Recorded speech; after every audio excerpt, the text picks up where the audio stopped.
Al-Jassasa. It also mentions that the Dajjal will be given permission to come out at the end of time after the Muslims conquer the Roman city called Constantinople. At first, he will appear in an area called 70,000 Jews from its inhabitants will help him. They will have on them weapons and which are long green robes. Also 70,000 Tatars, as well as some people from Khurasan, will support him.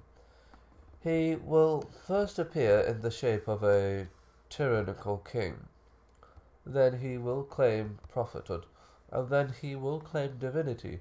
The mob and the ignorant ones from the children of Adam will follow him,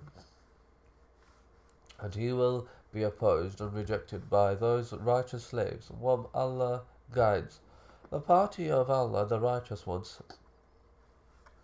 The Dajjal will take countries one after the other, fortresses one after the other, cities one after the other, and regions one after the other. There will remain no city that he will not have landed on with his horse and feet except for Mecca and Al Medina. He will remain for a period of 40 days on earth. One day will be like a year, one day will be like a month, and one day will be like a week. The rest of his days will be like the normal days of the people. This averages out to 1 year, 2.5 months. Allah will create many miracles at his hands, through which he will lead astray those whom he wishes, and he will make firm the believers whose iman will increase and whose level of guidance will increase. It is during the days of Al-Messiah, the Messiah of misguidance, that Isa ibn Maryam, the Messiah of guidance, will descend. He will descend on the minaret of eastern Damascus. The believers and righteous slaves of Allah will gather round him. Al-Messiah Isa ibn Maryam will lead them towards Al-Dajjal, who will be heading to Jerusalem. They will catch up to him at Aqaba Afiq. The Dajjal will be vanquished when Isa catches up with him at the door of Lud. Isa will kill him with his sword, and before doing so, he will say, "Indeed, I have one blow to give you, which shall not evade me."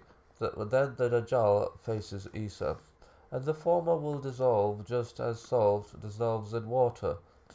It is then that Isa catches up to him and kills him with his spear at the door of Lud. There the Dajjal will die. Allah's curse upon him. This has been established by authentic narrations, which we have mentioned, and some of which we will mention.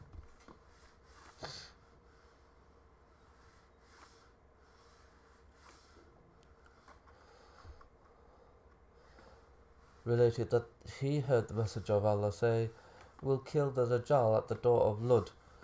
Related it as well, but through a different chain, and this hadith is authentic. In this regard, there are narrations related from the following.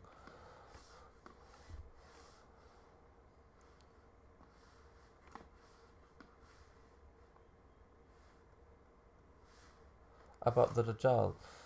He said he was born a Jew, so that Ibn Maryam will kill him at the door of Lud. A description of the Dajjal. May Allah disfigure him. From the Ahadeeth we mentioned, we know that the Dajjal is one-eyed, white and radiant, with plentiful hair.